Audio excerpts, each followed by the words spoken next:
This episode is brought to you by Temptations Cat Treats. Your cat will come running for the perfectly irresistible Temptations Creamy Puree and Temptations Lickable Spoon Cat Treats. The best time to feed lickable cat treats to your cat is anytime. Feed by hand for a playful moment, in a bowl for a creamy treat, or as a topper to make mealtime fun. Visit temptationstreats.com to learn more. Shopping is hard, right? But there's a better way. Stitch Fix online personal styling makes it easy. I just give my stylist my size, style, and budget preferences. I order boxes when I want and how I want. No subscription required. And she sends just for me pieces, plus outfit recommendations and styling tips. I keep what I love and send back the rest. It's so easy. Personal styling for everyone. Get started today at stitchfix.com/Spotify. That's stitchfix.com/Spotify.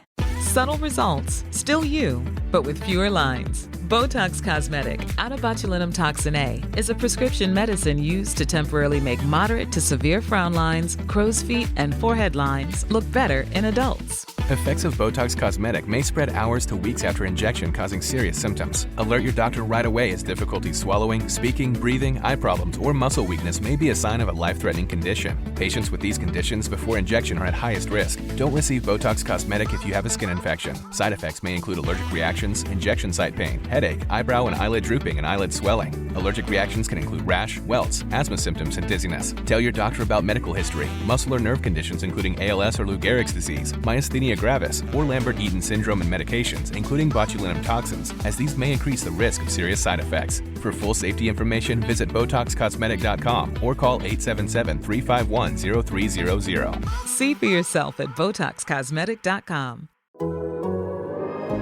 The Athletic.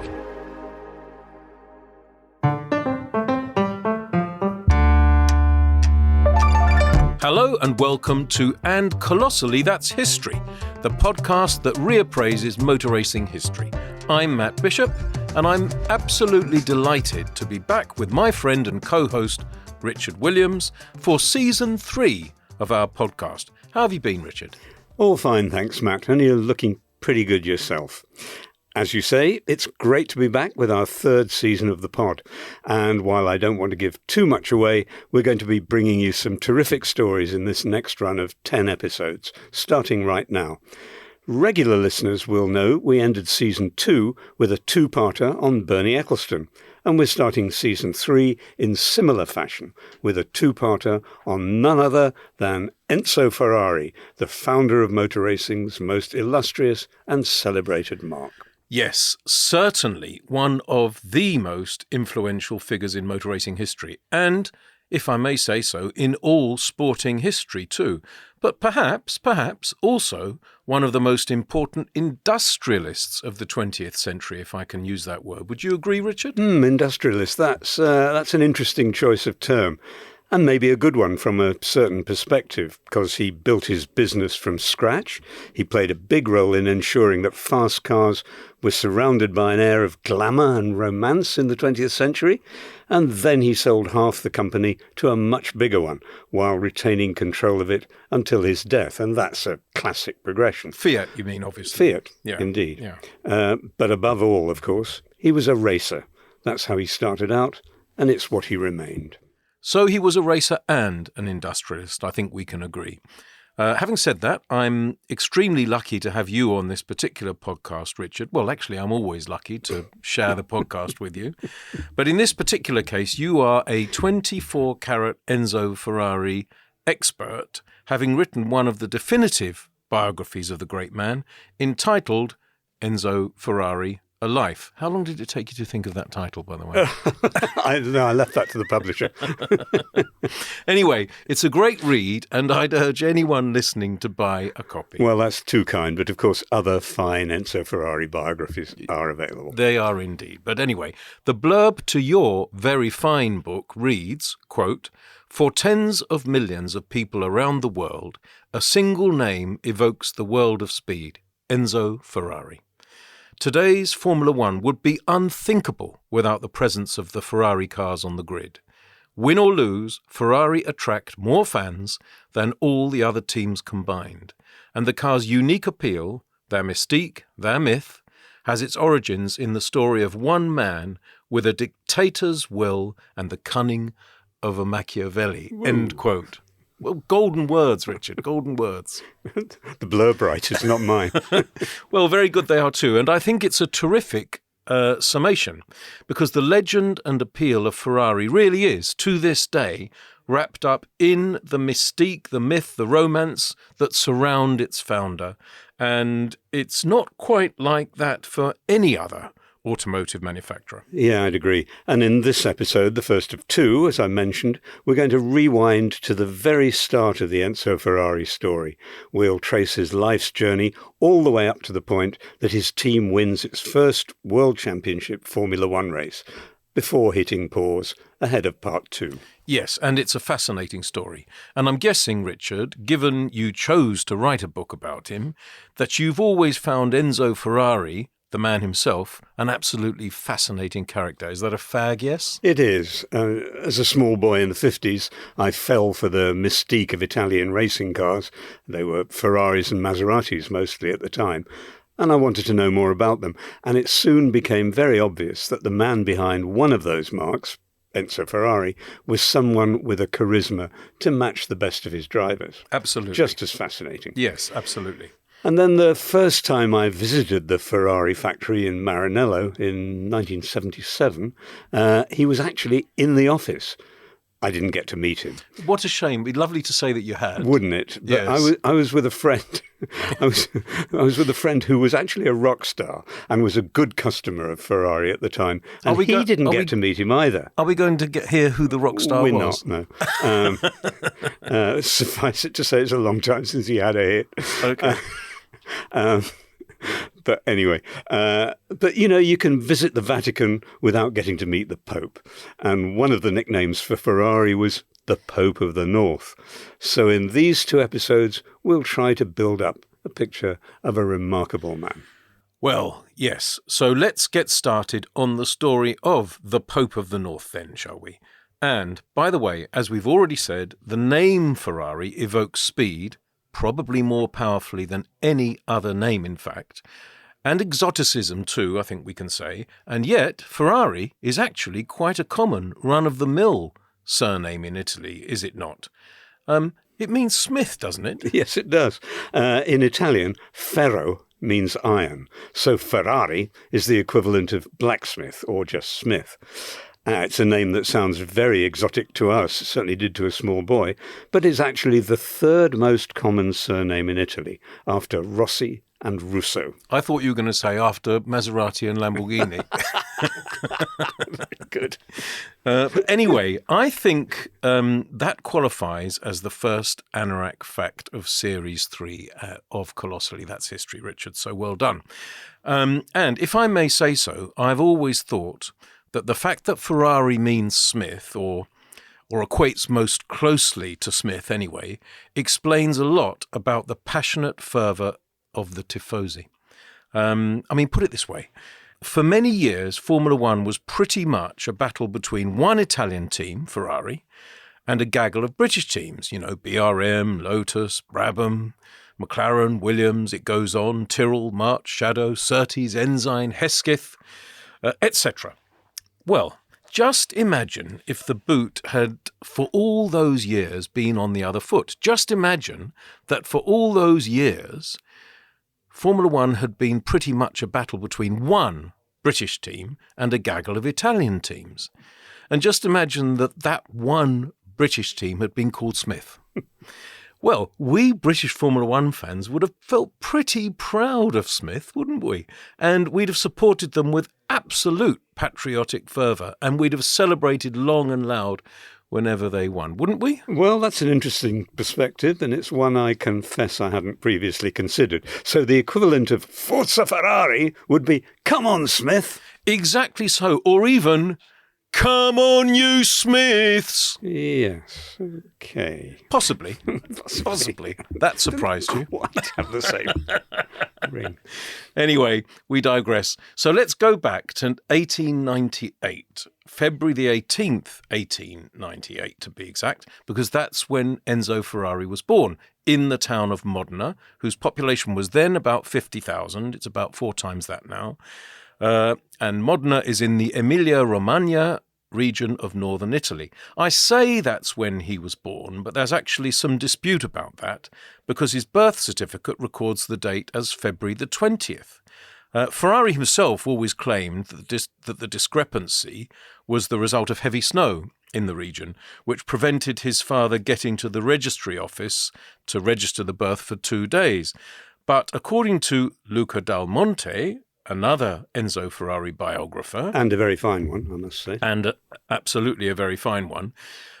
It's more likely that baby Enzo was in poor health when he was born. In Italy at the time, let's not forget, 1 baby in every 4 died before their 5th birthday, which is a terrible statistic by today's standards. And just to add more context to the world in which Enzo Ferrari was born in 1898, so Queen Victoria was still on the throne in the UK, William McKinley was President of the United States. Wouldn't it be nice if he still were? And he was about to declare war on Spain. And Italy itself... Is that a better idea than declaring war on Canada? Sorry. Unfortunately, this is not the Rest is History podcast, but they can deal with the rest of that. Anyway, Italy itself had only been a unified country for a little over 30 years. So young Enzo's upbringing wasn't privileged, was it actually, Richard? But it's been said that he grew up more comfortably than some of his peers. Yeah, well, his dad, Alfredo Ferrari, had begun his working life as an apprentice at a metal worker in Carpi, which is a village near Modena. And when he married a farmer's daughter, the beautiful Adalgisa Bisbini, they moved to Modena together. And that's where Alfredo became the technical director of a foundry. And it's also where they have their 2 children, both sons. First Alfredo Jr., who was known as Dino, and then Enzo 2 years later. And a few years after that, Alfredo started his own little factory near Modena's train station, and he employed a couple of dozen workers, eventually about 40, I think, who made things out of iron for the railway and the municipality. Imagine the sort of wrought iron canopies that cover station platforms, right, for instance, yeah, that kind of thing. And the original brick building of the Meccaniche Alfredo Ferrari now houses the Enzo Ferrari Museum. So what you're actually saying, Richard, is that Enzo Ferrari's father was a smith. Yes, that's true enough. And he did well out of it. He was also quite a cultured man. He could play the piano and the cello, and he liked taking his family, including the boys, to the theatre and the opera on a Saturday night. And it's interesting that during his teenage years, Enzo nurtured the ambition to become an operatic tenor. Imagine if he'd succeeded. Perhaps we'd never have heard of Luciano Pavarotti, who was another product of Modena. Perhaps Maybe indeed. Ferrari would have been one of the 4 tenors. Or yes. There were. Anyway, Enzo and Dino, who was 2 years older, had a busy and happy childhood. They both enjoyed football and fencing and athletics and clay pigeon shooting. And Enzo liked reading and writing. In fact, he liked that so much that as a teenager, he even had a couple of reports on the local football team, Modena FC, published in the Gazzetta dello Sport, which was then, as now, the main national sports daily paper. But obviously his father's success provided him with a good example of running a business, as well as some experience of making things in a workshop. As for his mum, by all accounts, Adalgisa had a pretty volatile relationship with her husband, another example to Enzo. And their regular arguments, gave him an idea of how never to be afraid of a noisy row. He certainly didn't back out of those over the years. Yeah, with wives and drivers alike, I think. All sorts. But anyway, in 1916, in the middle of the First World War, the family was shattered by 2 deaths. First Alfredo's, then Dino's, and they were both from pneumonia. Dino, who was 20, had been serving as an ambulance driver at the front. And within months, Enzo was called up and found himself shoeing mules for a mountain artillery regiment. Shoeing mules is a skill that is little practiced today. Yeah, it's also a blacksmith skill. Yeah, exactly. Smith. Exactly. And I mean, I imagine, look at all those racehorses and things. I imagine somebody can still do it. They have to be shod. They do. Anyway, when Enzo too went down with pneumonia, he thought it was the end, understandably. In fact, he remembered the sound of coffins being hammered together outside the window of his military hospital. But he was spared, and he was able to return to his widowed mother in Modena. But now there was no longer a family business for him to run, and he was trying to work out where his destiny lay. It was his mother who got him an interview with Fiat in Turin. Yes, and Fiat was the largest automobile manufacturer in Italy at the time, and a company that would later come to own a large chunk of Ferrari. But I am jumping a long way ahead, I know. That's all right. We'll get to that. This is a story with a lot of threads that we'll try to disentangle. Anyway, Enzo's mother knew that her son had always been keen on cars. When he was 5, and only a couple of dozen people in Modena owned cars, the family had a de Dion Bouton. And Enzo was 10 when his dad took him to see his first motor race. That was the Coppa Florio, which was held on public roads beginning and ending in Bologna and passing very close to Modena. And the winner was one of the biggest names in those early years of motorsport, Felice Nazzaro, who averaged 80 miles an hour in a car made by Fiat. It was a stupendous sight, and Enzo was immediately hooked. So he arrived at Fiat on a winter's day at the end of 1918, 20 years old, just one of many demobbed servicemen looking for a job. And he was turned down. It was a desperate moment. He walked from the company's offices to Valentino Park on the banks of the River Po. He found a bench, sat down, and, in his own words, overcome by loneliness and despair, I wept.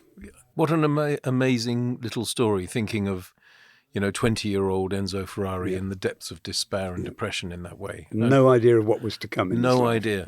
life. Really an early foretaste of similar anecdotes in other worlds. And since you're a music man, Richard, such as the many that chronicle the man or men who said no to the Beatles, perhaps? Yes, possibly so. But Decca never got the Beatles. At least Fiat got Ferrari back. They got their man in the end. Yeah. Anyway, after that rejection, he stuck around Turin, living on a little money left by his father. And eventually, in a bar near the station, he fell in with a bunch of people involved in the motor trade, which was beginning to grow and become, an interesting thing. Yeah. And one of them had a little company stripping down war surplus light trucks and delivering them to Milan, where they'd be fitted with passenger car bodies for civilian use. He offered Enzo the job of driving them to their destination, and he jumped at it. He was in. Driving those cars might have been a bit drafty with no bodywork, but it gave him a chance to practice his driving as well. You can imagine. Yeah. Not the roads can't have been very busy, and they probably weren't tarmacked either. So he could have a bit of fun. Yeah, probably a little bit of power sliding if there was any power to be slid. Yes. And pretty soon it was in a bar in Milan while he was waiting to return to Turin that he met a man called Ugo Sivocci, the chief test driver for a new car company called CMN. Sivocci needed an assistant, and he offered Ferrari the job, and that was a step up. And then, on October the 5th, 1919, Enzo made his debut as a racing driver, aged 21, in a 33-mile hill climb from Parma to Poggio di Bercetto, up a series of tricky hairpin bends known as the Piantone Steps. He finished 5th in his class, while Sivocci came 2nd overall. And that was a good enough performance for him to be entered alongside his boss in the Targa Florio a month later. The CMN team didn't have much money, so Ferrari and Sivocci had to drive their 2 cars down through Italy before taking the ferry to Sicily. And as they passed through the Abruzzi Mountains, Enzo had to use his pistol, which he carried with him underneath the seat, just in case, to see off a pack of wolves trying to intercept them. What a fantastic story. Actually, according to one of my old bosses, Ron Dennis of McLaren, motor racing is full of piranhas, not wolves. I guess it amounts to much the same thing. But seriously, that little story does really illustrate how very different the world was, and therefore motor racing was, 100 years ago. Yep, it does. Anyway, Enzo finished 5th in that one, his first major race, and his career as a racing driver was underway. In 1920, he did a couple of races in an old Isotta Fraschini before taking a job as a test driver at Alfa Romeo, where the job specification included driving the company's very good racing cars as number 3 to 2 established aces, Antonio Ascari and Giuseppe Campari. Now he was even further in, and the results began to come. He came second in the 1920 Targa Florio, and he won the production car class at a flying kilometre speed trial in Gallerati, not far from the Alfa Works in Portello outside Milan. And his first actual win came in 1923 at the circuit of Savio outside Ravenna in an Alfa RL. When he would have been, 25, something Yep. like that, Yeah. You mentioned Luciano Pavarotti earlier in the context of Enzo Ferrari once nurturing the ambition to become an operatic tenor. But Giuseppe Campari, whom you've also just mentioned, actually was an operatic tenor, wasn't he? Or was he a baritone or a tenor? Tenor, I believe. He was a tenor. Yep. And a fine chef, I believe. A very fine chef. And enjoyed eating quite a lot of the food he cooked as so, well. yes. He did. Anyway. Let's say he wouldn't have fitted into one of the 2025 Formula One cars. Not even two of them, probably. No. Broad in the beam. Broad in the beam. Anyway, you definitely know more about music than I do, so I'm happy to be corrected that Campari was a tenor, not a baritone. Anyway, we digress again. So back to our story. Am I right in thinking that Savio, outside Ravenna, was where Enzo Ferrari met the family of a dead Italian fighter pilot who passed on the emblem of the prancing horse? Yes, it was indeed. The family of Francesco Baracca, an Italian fighter ace and national hero who'd been killed during the Great War. That family, they took a liking to Enzo, and later they'd invite him to adopt the emblem of the black horse that had been painted on the side of Baracca's biplanes. And a week after that race, that victory at Savio, Ferrari's career at the wheel reached its peak when he won the first ever Coppa Acerbo over the 15-mile circuit in Pescara, a classic circuit. The same roads that Stirling Moss won in 1957? Indeed so, the very same, from the seafront up to the mountains and back again. And to do that, Ferrari had to beat a couple of Mercedes. By that time, he'd also got married. He'd married Laura Garello, a pretty and very sparky dancer whom he'd met while out walking near the station in Turin. She was 19, 2 years younger than him when they met. You'd have to assume he picked her up, wouldn't you? Yes, probably. Or maybe she picked him up, who knows? Anyway, they'd been living together for 2 years, much to the disapproval of both families before the official ceremony. Of course, Italy was a very Catholic country in those very days. Catholic, yes. And Enzo had been baptized a Catholic too. And his mother was particularly against the relationship. And it's easy to imagine that a woman suddenly and tragically deprived not only of her husband, but her eldest son, would be perhaps a bit suspicious and resentful of someone taking possession of her surviving child. For sure. And the dislike was actually mutual. And even before the wedding, Laura had suffered some sort of nervous breakdown and took to spending lengthy periods in Rimini, at the seaside, to relieve the stress. But now Enzo was also meeting and working with important figures inside racing. He was getting embedded at Alfa, for instance. And these were men who'd have roles to play as he built his own company. Engineers like Vittorio Giano and Luigi Bazzi. Those were two guys who he'd persuaded to join Alfa from Fiat.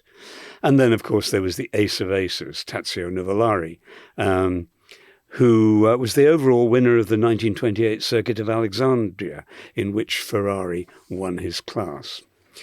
That year, Enzo also won his home race, the Circuit of Modena. And alongside him, they used to have riding mechanics in those days. There had to be two of you. And alongside him in that race was a man called Peppino Verdelli, who later became his chauffeur and sort of lifelong confidant. But Enzo's career as a racing driver was already winding down. There had been a big hiccup in 1923 when he was entered for the European Grand Prix at Lyon in France, but he caught the train home from that very rare excursion outside Italy after just a single day's practice.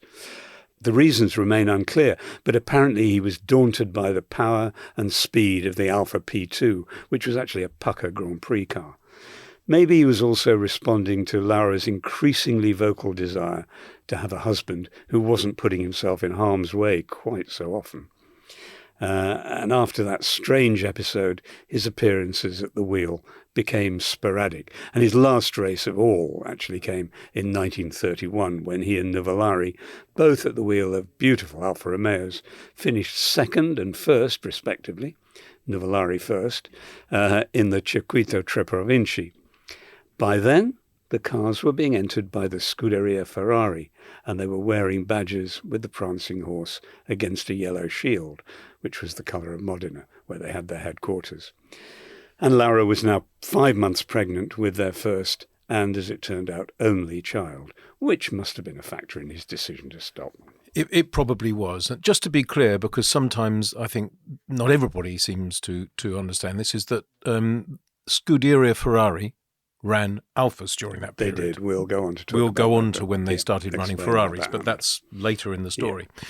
Anyway, we've done Enzo Ferrari as a driver, haven't we? So was he any good? Or let me put it this way, Richard. Comparing him to two other giants of motorsport and Formula One outside the cockpit, was he a Colin Chapman? In other words, very quick indeed. Or was he a Bernie Ecclestone? In other words, not very quick at all. Well, it's quite difficult to say in the light of all that.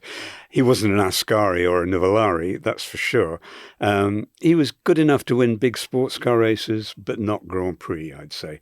So maybe a bit more like Eddie Jordan or Christian Horner than Bruce McLaren or Jack Brabham. Fine, He discovered his limitations as a driver. You know, he loved the idea of being a racing driver, but he found the limit and decided that there was a better way of expressing his love of motorsport and making a living from it as well. That was important. But I have to say, anyone who raced in those days, in those conditions, deserves respect. Absolutely, in those conditions and with that constant danger. I'll just say, you mentioned Eddie Jordan just then, and I think we should just pause to say how sad it is that we've lost him. I was quite close to him, and I'll miss him. He was clever, kind, funny, mad, irritating, but very lovable. But that's another story and perhaps another podcast, actually. Anyway, what Enzo Ferrari's comparatively short time spent as a racing driver also gave him, I guess, was the best possible appreciation of what makes a racing driver and what it is that they do and which ones are very good and which ones are merely good and which ones not so good at all, and how and why. And working, of course, with the great Nuvolari gave him the very highest of standards, or exposed him to watching the very, very best at work, when he had his own team against which to judge the drivers he would then go on to employ. Indeed. And that feels like a good time to take our first ad break. Many think of beauty and health as disconnected. But beauty and wellness are really two sides of the same coin. Hello, I'm Isabella Rossellini, and in the final episode of This Is Not a Beauty podcast, we'll hear from a cancer survivor, an anthropologist, and a carer of the elderly about the relationship between beauty and health. Listen now on your favorite podcast platform. TaxAct knows small business owners can sometimes use a little help with their taxes. That's why TaxAct has Expert Assist, a team of live tax experts ready to answer any questions you may have. Think of them as your own personal sidekick. Not like one of those funny talking animal sidekicks, more like the super smart nerding out on tax code and business casual attire sidekick, but just as helpful and lovable. TaxAct. Let's get them over with. Today, the beverage aisle looks a lot different than it used to. America's beverage companies are working together. We're delivering the options everyone wants. In fact, nearly 60% of beverages Americans buy have zero sugar. You'll find more variety than ever, including more of your favorites, now available with zero sugar. You'll also find more sizes and clear calorie information on the front of every can, bottle, and pack. We know when it comes to finding balance, the more choices, the better. Before we go on, here's some exciting news to share with you. For this season of And Colossally That's History, we wanted to do something for those of you in the Race Members Club. For those who don't know, the Race Members Club is the place to enjoy ad-free versions of this podcast and actually all of the other podcasts in the Races stable, plus bonus episodes, exclusive videos, special offers, and much more. The monthly cost is about the same price as a cup of coffee, so it's actually very reasonable. And as I say, this season we're going to do something special for the Race Members Club members. An exclusive Q&A episode of Colossally, as we like to call our podcast for short. That's right. And if you're a member of the race, you'll be able to submit a question after each episode. We'll answer a couple at the end of each episode in Season 3, but the majority will be held back for a full-length Q&A episode, exclusively for members. So if you want to submit a question about Enzo Ferrari, head to patreon.com/therace and sign up to the Members Club. There's also a direct link in the description to this episode, and we look forward to answering, or trying to answer, the first of your questions in episode 3. Indeed we do. Right, back to this episode, and as we've teased before the break, Enzo Ferrari's career as a driver was short-lived. I've seen multiple reasons given for why he cut his own driving career short, ranging from his own acceptance that he wasn't quite good enough behind the wheel, actually, as you've already hinted, Richard, to his desire to lead a safer way of life after the birth of his beloved son Dino in 1932. But, Richard, is it also fair to say that the shocking deaths of 2 racing drivers who he'd rubbed shoulders with also had an impact on his desire to stop racing? More than 2, actually, Matt. But you're probably referring to Ugo Sivocci, who gave him his first break with the CMN team, and Antonio Ascari, who was Alfa Romeo's number 1 when he joined them as a driver in 1920. I am indeed. That's who I was referring to, yeah. Good guess. Well, Sivocci was killed at Monza in 1923 while he was testing Alfa's new P1 Grand Prix car, not long after winning the Targa Florio. And Ascari was leading the 1925 French Grand Prix at Montlhéry when his Alfa P2 brushed a fence and turned over, landing on him and inflicting such injuries that he died on the way to hospital. Those were guys that Ferrari was close to, both of them. He'd also seen how Antonio Ascari had become a successful local distributor of Alfa Romeos. In those days, the companies didn't have their own distribution networks, so they depended on people. Yeah. And Ascari did that. And Antonio's son, Alberto, who was 7 years old when his father died, would become the Scuderia Ferrari's first world champion in the 50s. And very cruelly, he'd die while he was testing a Ferrari 30 years after his dad. And of course, we'll come to that. We will. Yeah. And, back then, death was something, sudden, violent death was something familiar to everyone involved in the sport. Giuseppe Campari, another close friend who, as you said earlier, shared Enzo's love of opera and good food, he was killed in a Scuderia Ferrari Alfa in the 1933 Monza Grand Prix. That was a very black day on which 2 other drivers, Stanislav Tchaikovsky in a Bugatti and Bakunin Borsacchini in a Works Maserati, both lost their lives. One of the blackest days in motor racing up to that point. Appalling. And Borsacchini had also driven for Ferrari's team. It's easy to say that the value of human life was a bit different then, but there was certainly a different attitude, and no doubt what he saw in the 20s and 30s explains why Ferrari could cope with the deaths of so many drivers, many of them his, without packing it in. Indeed so. I always find the story of the death of Antonio Ascari, Alberto's father, particularly poignant. Mortally wounded, as you say, in the French Grand Prix at Montlhéry in 1925, he was carried to an ambulance in which his riding mechanic, 23-year-old Giulio Ramponi, travelled with him. I say riding mechanic, but in fact the only reason why Ramponi wasn't in the car with Ascari at the time and therefore wasn't involved in the fatal accident himself and therefore might have been killed himself was that riding mechanics had just been outlawed in some races.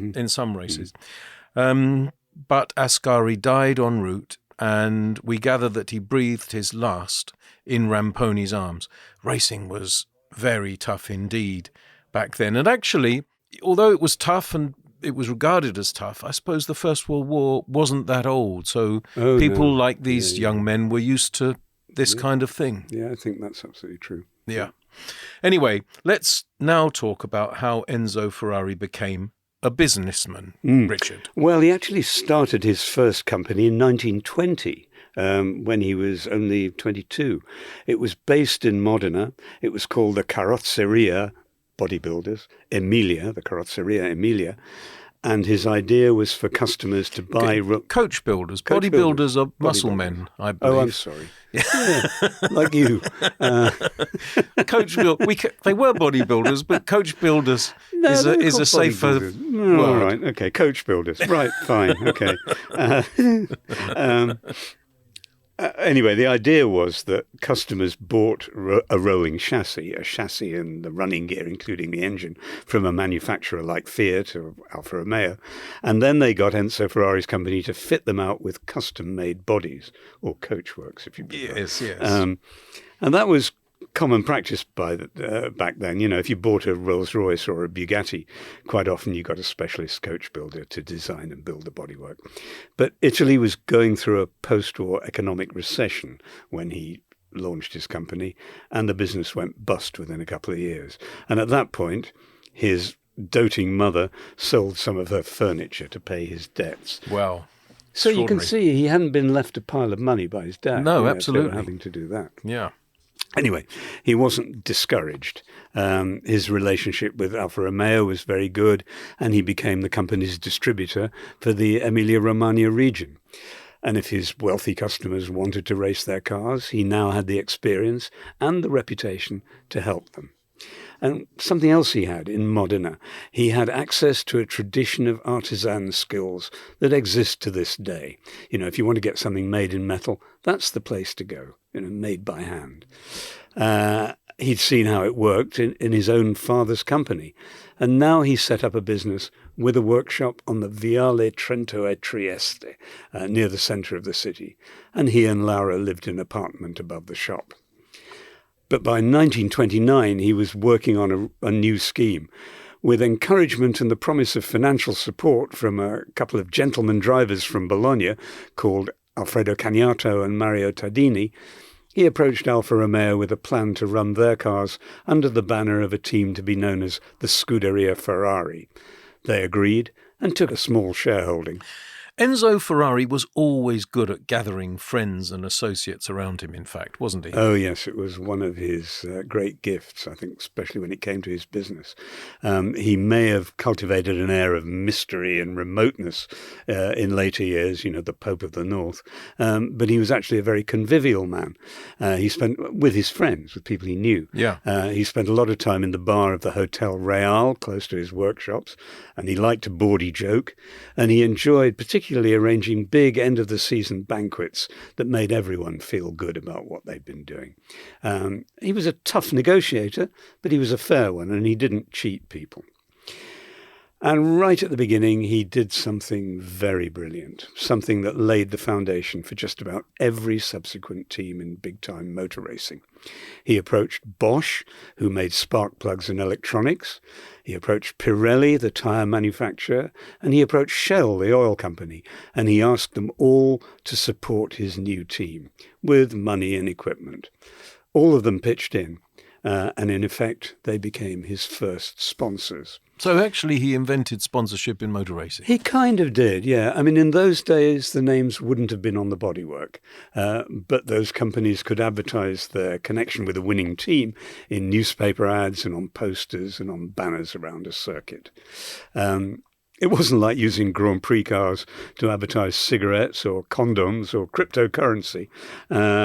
all the companies invited to back Ferrari in those early days, they all made things that were actually used on the cars. Yes, and it worked. It did indeed. 3 months into that debut season of 1930, the great Nuvolari gave the Scuderia its first win in the Trieste Opicina hill climb.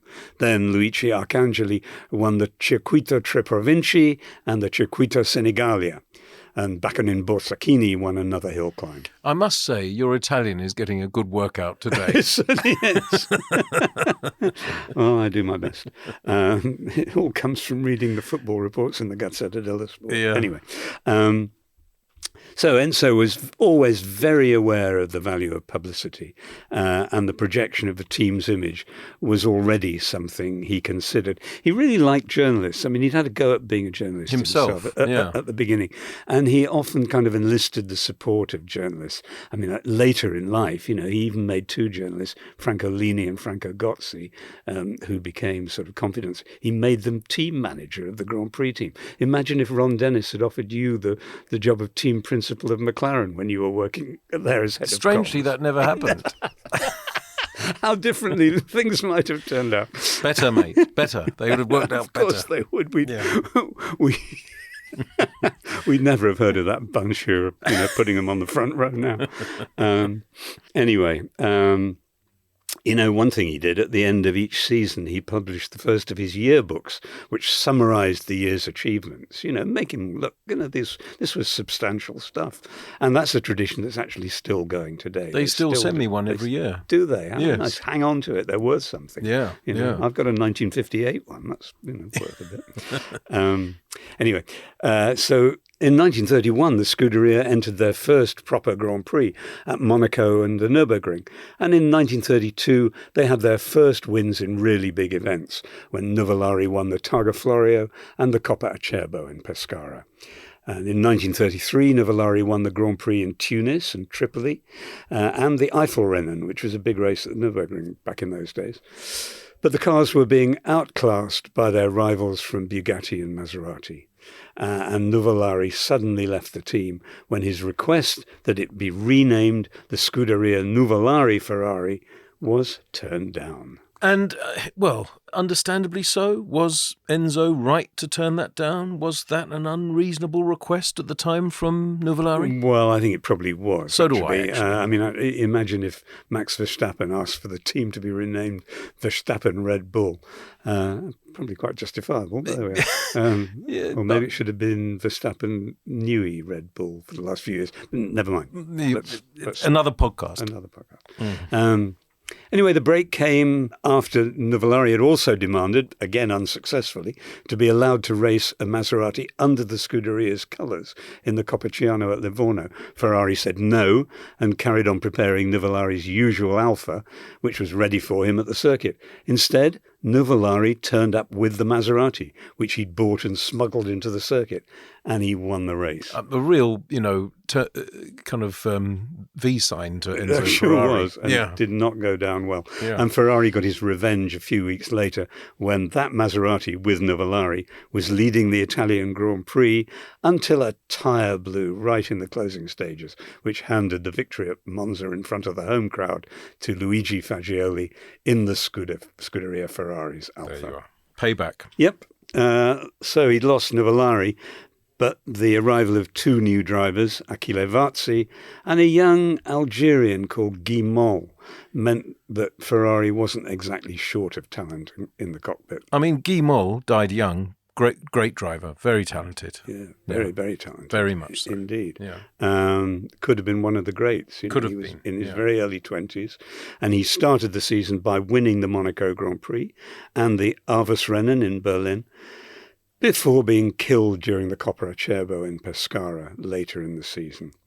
Varzi, who was Nuvolari's great rival and absolutely his polar opposite in everything but the ability to win, took the Mille Miglia, the Targa Florio and the Tripoli Grand Prix, and Louis Chiron of Monaco won the French and Moroccan Grand Prix. So, they were building up a series of wins. They were indeed. And it is a cliche to say that the drivers back then were more colourful characters than they are now. But, They were, weren't they? I mean, the fact is they were. I mean, you've just mentioned Varzi, who became a morphine addict, and Chiron, who started out as a gigolo, basically a male prostitute. Are you saying that today's influx of very young Grand Prix, are you saying they disappoint you as characters? I'm not saying that I would like them to take up either of those professions or lifestyle choices, if anyone's listening, but they do make interesting sidelines to their racing career. They do. Anyway, for 1935, thanks to an intervention by none other than Benito Mussolini, Il Duce, Nuvolari was back with the Scuderia in time to record the greatest of all his victories. In the German Grand Prix at the Nürburgring, he beat the crushingly dominant Silver Arrows from Mercedes-Benz and Auto Union on their own turf in front of 250,000 fans in lederhosen and milkmaids' dresses, all of whom had come to drink beer and celebrate a home victory.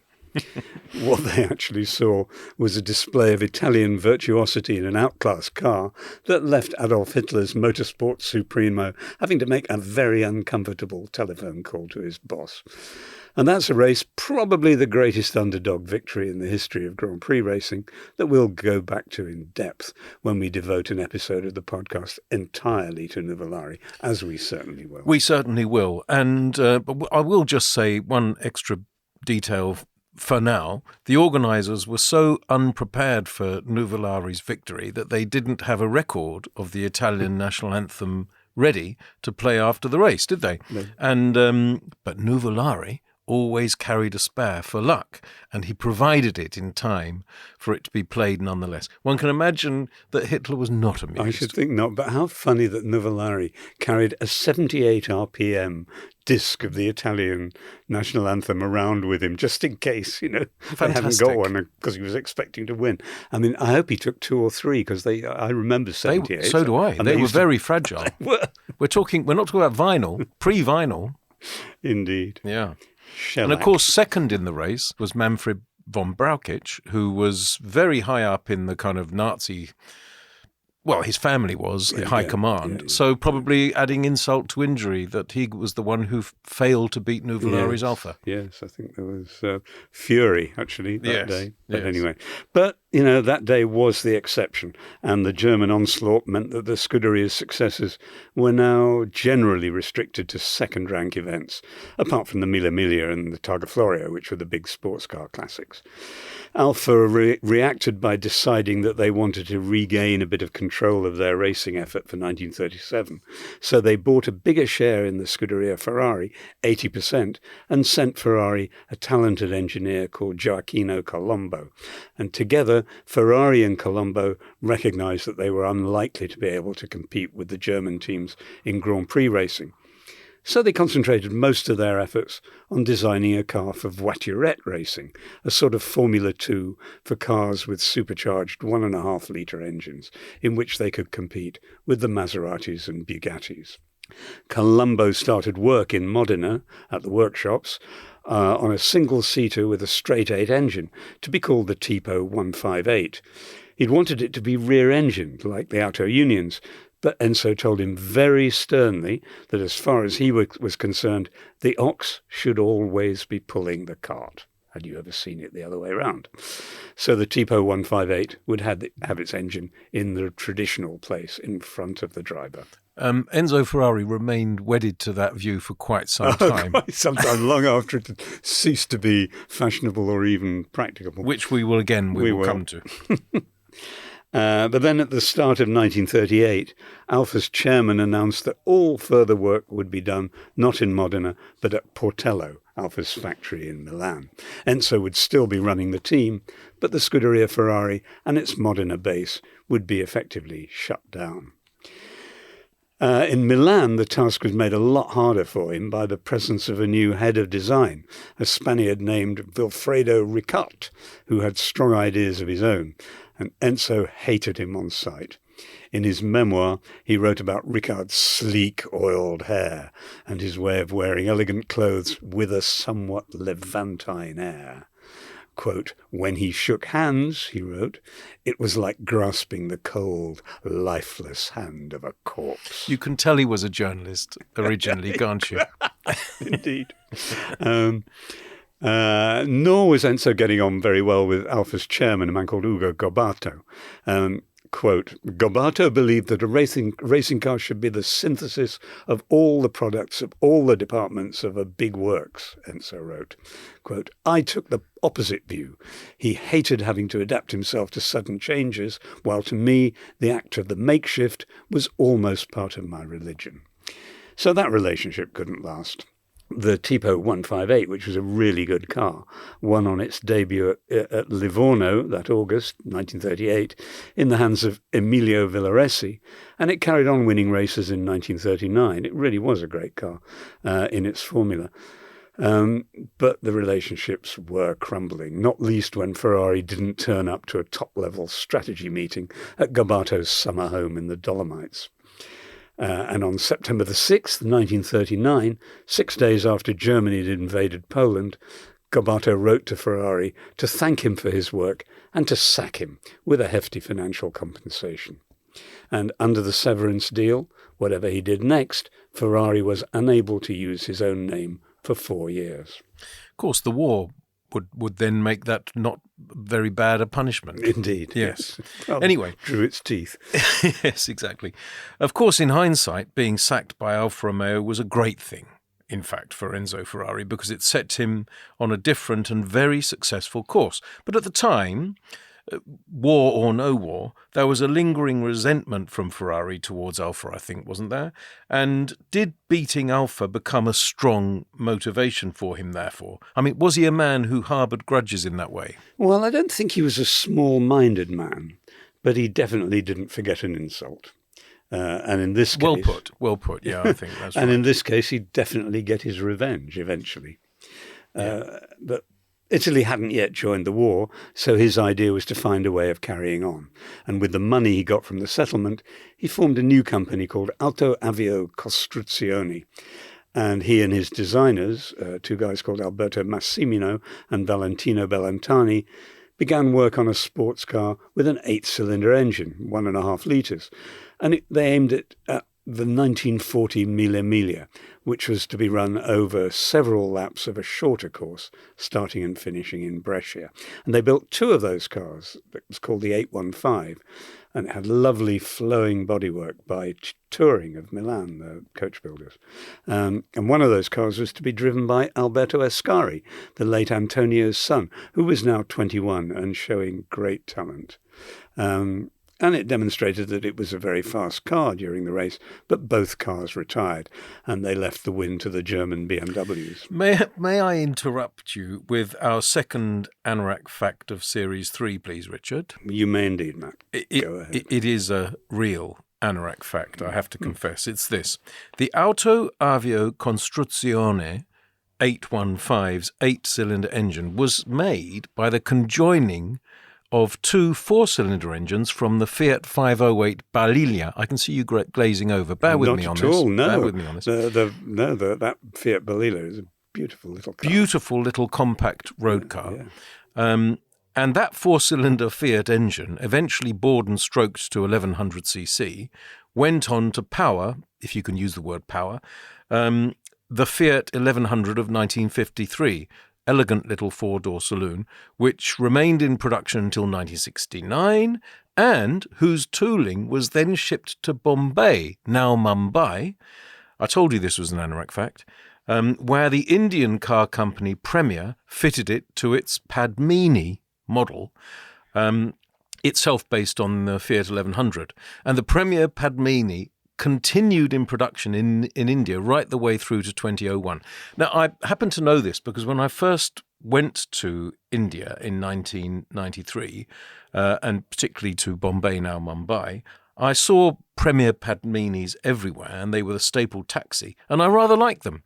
I rode in them as taxis, and I actually drove one. I borrowed one off Auto India magazine in order to have a go in one. And actually did some sideways cornering shots for their magazine. This is going back a long time. Anyway, whenever I was in a taxi in a Premier Padmini at that time, I was always tempted to tell my taxi driver that his right foot had control of half of the engine that had powered the first ever car to be designed and built by Enzo Ferrari. But I actually never did say that. You didn't. I didn't. Really? Should I have done? I think we can call that an anorak factissimo. You've invented a new category. And I'm now deglazing from it.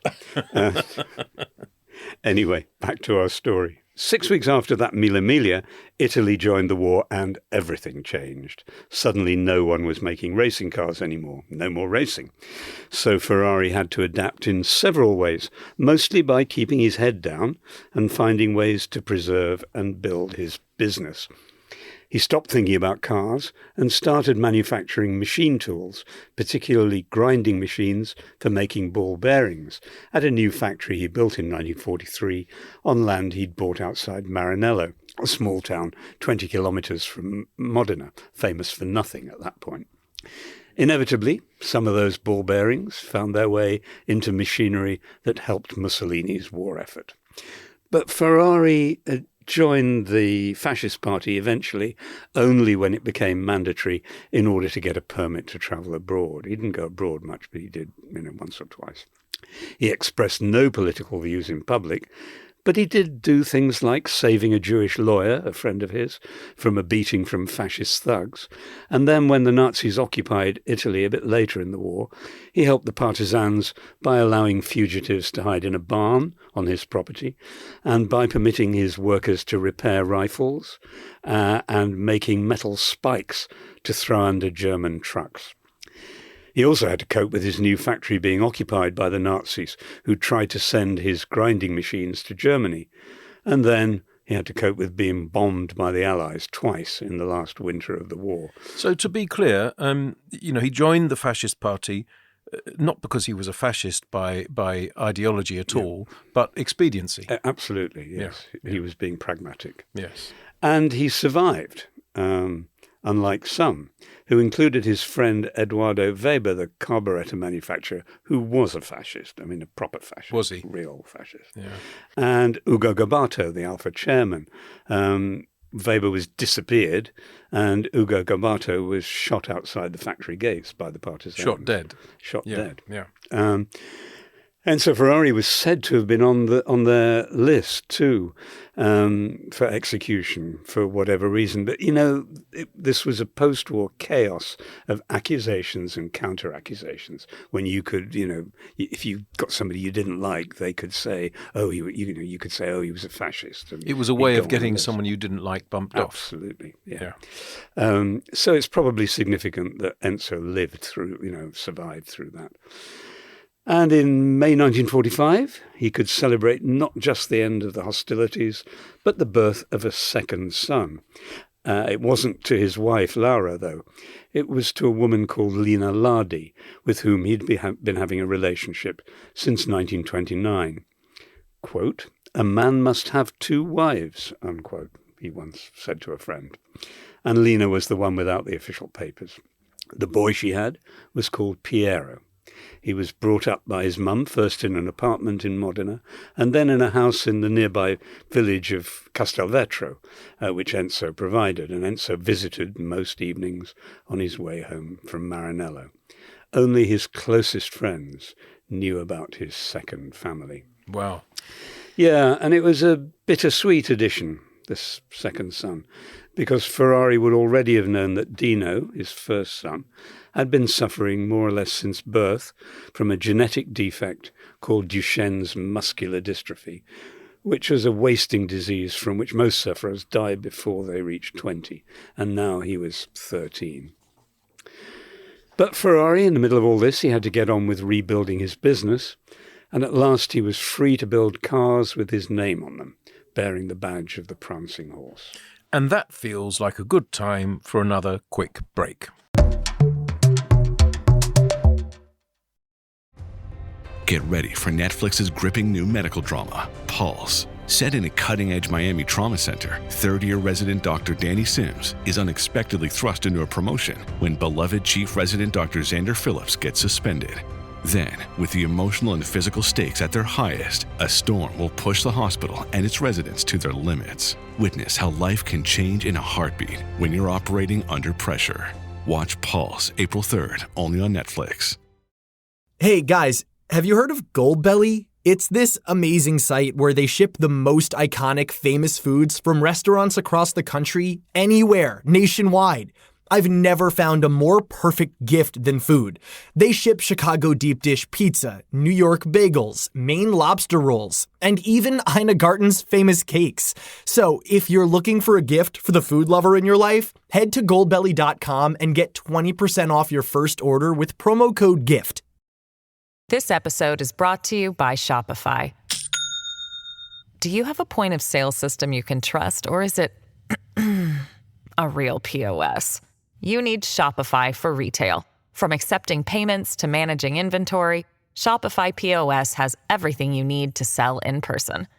Go to shopify.com/system, all lowercase, to take your retail business to the next level today. That's shopify.com/system. Today, Ferrari is known as one of the most famous automobile marques in the world. But it wasn't until 1947, was it, 2 years after the end of the Second World War, that Enzo Ferrari established Ferrari as a proper automobile manufacturer and initially as a racing car manufacturer. Yes, at first he'd thought of resuming his business as a maker of machine tools, which is what he'd been doing during the war. But he got talked out of it by Gioacchino Colombo, his old chief designer. The first car to carry the name Ferrari saw the light of day in March 1947.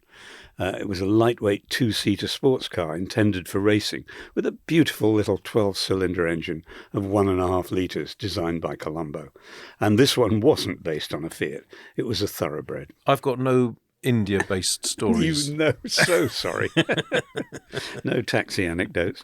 The project actually got a boost from a man called Luigi Chinetti, a pre-war double Le Mans winner who is now a wheeler dealer in the exotic car business in New York. According to Chinetti, he visited Ferrari in December 1946 and told him that there was potentially a big market for exotic European sports cars waiting to be exploited in the USA. He added his voice to those urging Ferrari not to go back into machine tools by telling him that if he made 5 cars or even 20 cars, he'd guarantee to sell them all to Americans. Without a 25% tariff? No 25% tariff. No. And that certainly helped Ferrari to decide that the best way to pay for the expensive business of running a racing team was to sell expensive road cars to wealthy clients. But they'd need the publicity boost from a successful racing program. One would feed off the other.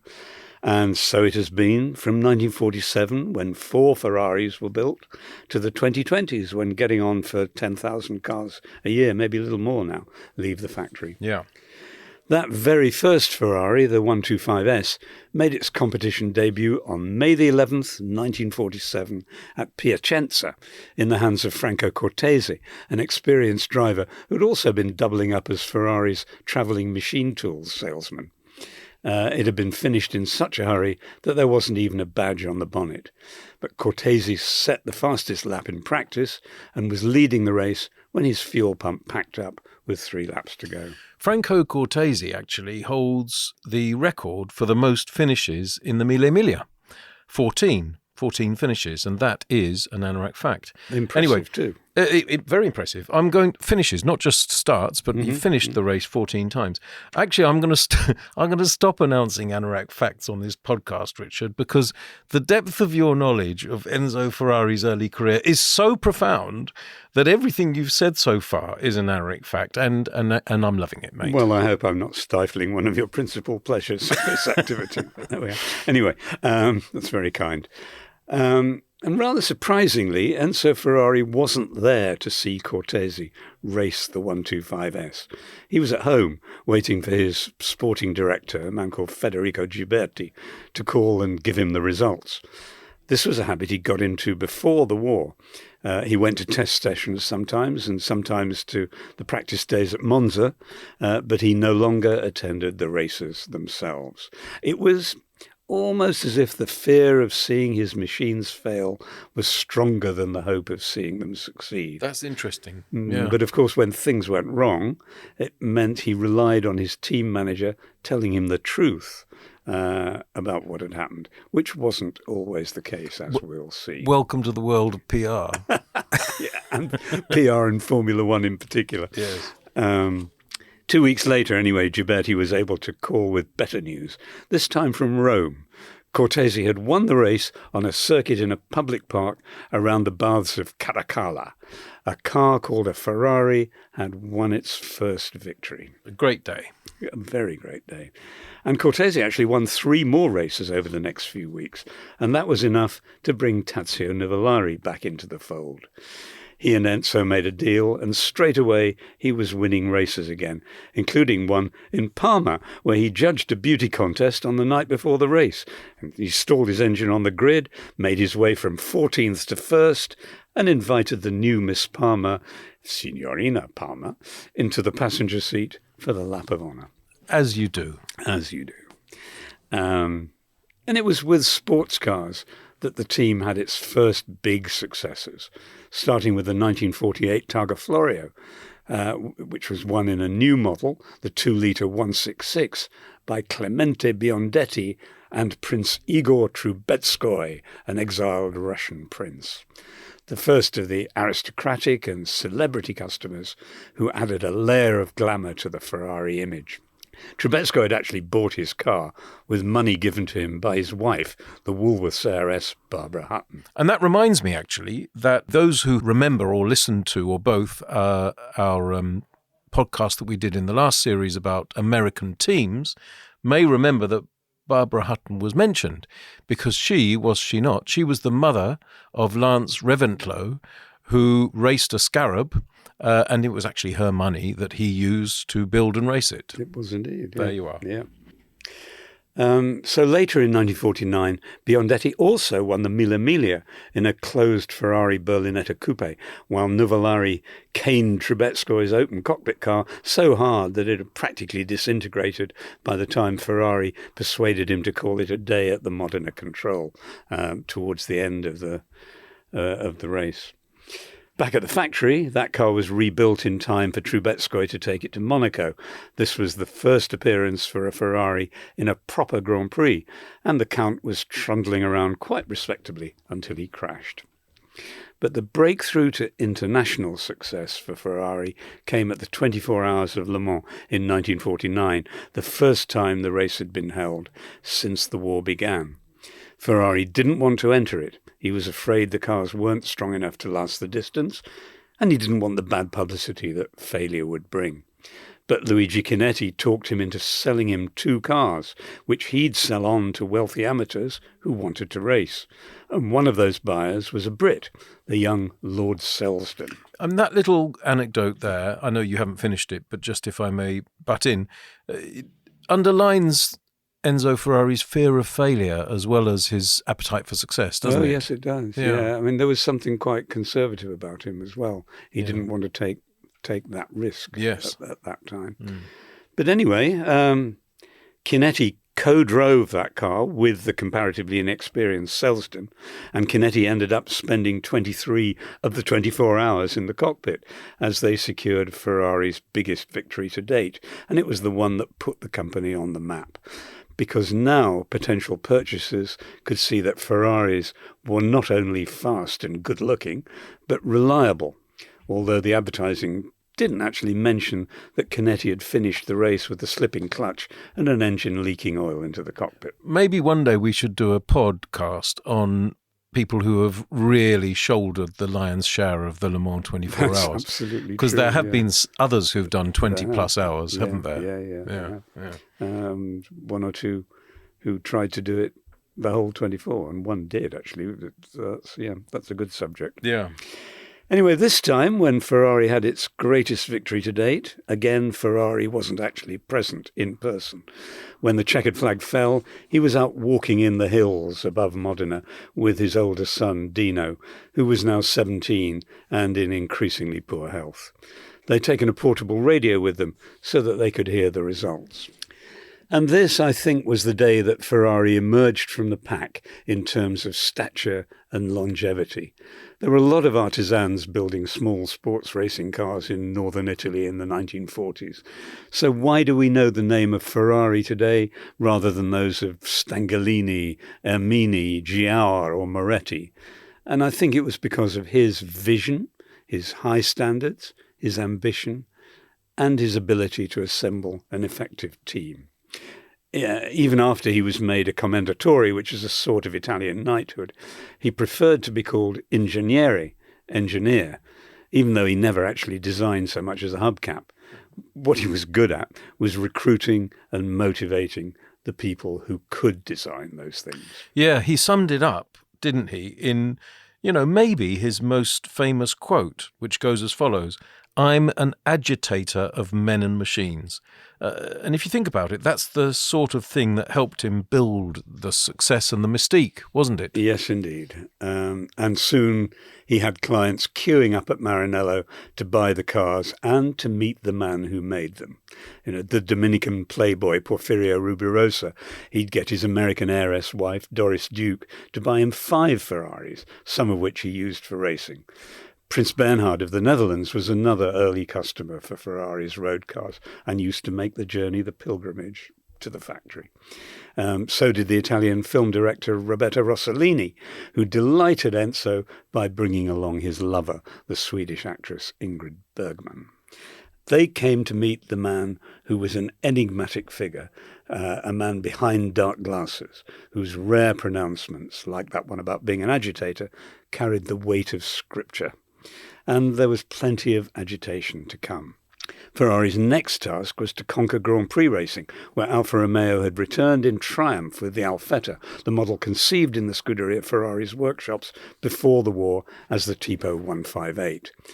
And when the first World Championship Series was held in 1950, the supercharged Alfas steamrolled their way to 6 wins in 6 races, not counting the Indy 500, which was then included in the series. Nino Farina became the first Formula One world champion, ahead of his teammates Juan Manuel Fangio and Luigi Fagioli, the 3 Fs, as they were known. Ferrari competed in all the races that season except the very first at Silverstone, which they didn't make because Enzo felt it was too expensive to send a team all the way to England just to get a beating from his old sponsors company. After struggling in the remaining races with his own supercharged 1.5-litre car designed by Colombo, Ferrari listened to another of his designers, Aurelio Lampredi, who came up with an unsupercharged 4.5-litre V12. Pitting his engineers against each other was one way of agitating his men to greater things. Yeah. At Silverstone in 1951, a year after the no-show, it made the difference. Lambredi's Ferrari 375 was good enough to take on the Alfas, and in the aggressive hands of José Froilán González, Fangio's young friend and fellow Argentinian, it was good enough to beat them. In front of a packed crowd on a fine summer's afternoon, it was a historic victory. Ferrari actually described his own reaction in typically operatic terms, seeing the win in terms of beating the team that had given him his first real opportunity as a racing driver and then as a team organizer, and that had helped to nurture his dreams. Quote, "I cried for joy," he wrote in his memoir, "but my tears of enthusiasm were mixed with those of sorrow, because I thought, today I have killed my mother." What a great quote. And it reminds me, your stories about 1951 Silverstone, it reminds me of your friend and mine, the great TV commentator Murray Walker, because he was at Silverstone that day. And over a nice lunch once near his Hampshire home, I once asked him what he thought of the race, and he replied as follows, and which answer impressed and amused me so much that I jotted it down in my notebook when he popped to the loo. And it's as follows. "González was a big lad," said Murray. "In fact, he looked like a barrel of lard with an inverted pudding bowl on top. He was just this great dumpy figure jammed into the car, flailing away at it. I wouldn't say he was driving wildly, but occasionally he hit straw bales and things." Good old Murray. I loved And Things then, and I still love it now. Very Murray quote, isn't it? Anyway, I saw that car being driven at Silverstone too, and so did you, Richard. We weren't there with Murray in 1951, obviously. Even you aren't that old. But we were both although you were alive.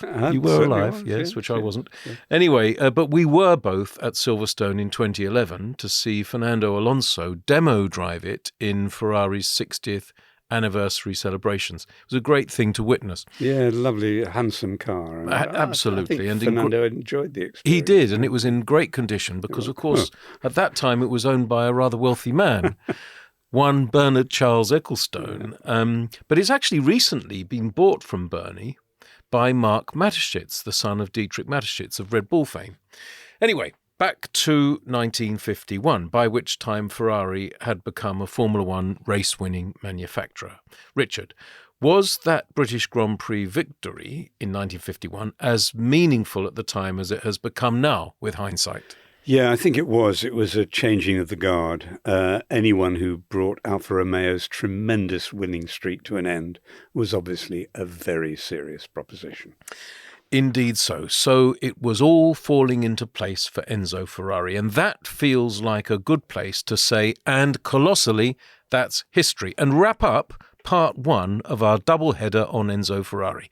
If you've enjoyed this episode, please be sure to check out episode 2 next week, in which we continue the Enzo Ferrari story, or indeed pass on this episode to a friend whom you think might be interested.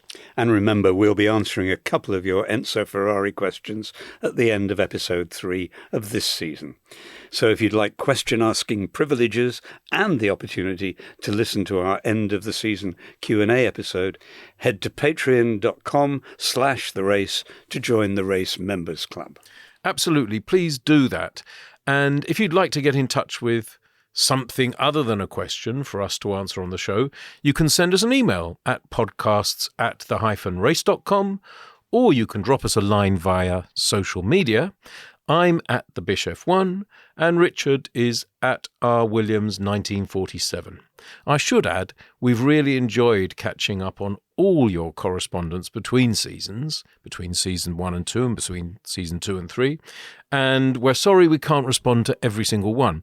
And that goes for all your kind reviews on Apple Podcasts and your comments on Spotify as well. So that's it for this week. Until next time, with thanks to our producer and consigliere, Johnny Reynolds. Thank you, Johnny. And to you for listening. It's ciao from me. And it's arrivederci from him. And colossally, that's history. The Athletic.